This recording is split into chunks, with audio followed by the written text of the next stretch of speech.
veux dire, ils ont pas la haine des riches, en fait. Et beaucoup de ça, c'est un truc qui est extrêmement partagé.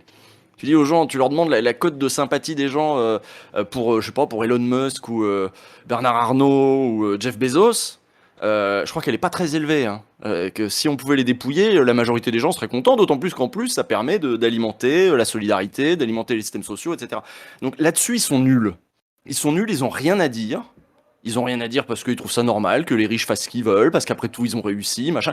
L'extrême droite, c'est la droite, hein. Faut garder ça en tête, hein. L'extrême droite, c'est la droite. Donc quand ils se mettent en anti-système et que par contre, ils ont rien à dire sur ces trucs-là, voilà. Donc ça, pour moi, c'est un sujet qu'ils évitent assez largement. Donc quand Aurélie Trouvé se retrouve à défendre l'action d'attaque devant la Samaritaine, moi, je trouve ça extraordinaire. Je trouve ça extraordinaire parce que t'as des plateaux d'éditorialistes qui sont à peu près tous de droite, hein, sur toutes les chaînes d'infos, qui sont là, paniqués, à se demander s'il faut pas dissoudre Attaque puisqu'on a dissous Génération Identitaire. Mais on a entendu des trucs comme ça. Alors c'était dans le Figaro Vox. Alors les Figaro Vox sont toujours un peu extrêmes.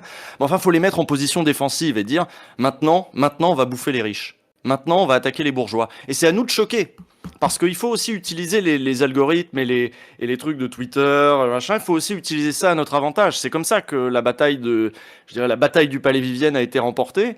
C'est parce que précisément les gens étaient choqués sur les réseaux sociaux. Ça montait tellement sur les réseaux sociaux que les plateaux étaient obligés d'en parler. Ben, il faut faire pareil. Il faut continuer à choquer la bourgeoisie et la petite classe voilà de valets qu'ils ont pour les défendre sur tous les plateaux. Il faut choquer ces gens-là. Il faut choquer ces gens-là avec des propositions radicales sur lesquelles l'extrême droite n'a absolument rien à dire. Donc il faut dire moi j'appelle ça la stratégie de la chemise arrachée. Il faut dire on va pas les tuer. Hein. Par contre, on va tout leur prendre. Par contre, l'héritage, c'est fini. Par contre, voilà, etc., etc. On va tout leur prendre ou presque. Il devrait plus y avoir de milliardaires. Faut dire des trucs comme ça, parce que c'est vrai. Il devrait plus y avoir de milliardaires.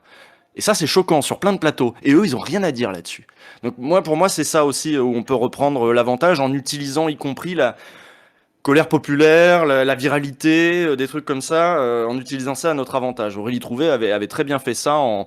Voilà, il suffisait juste... ce truc de lèse-majesté, de juste taguer la Samaritaine de Bernard Arnault de LVMH.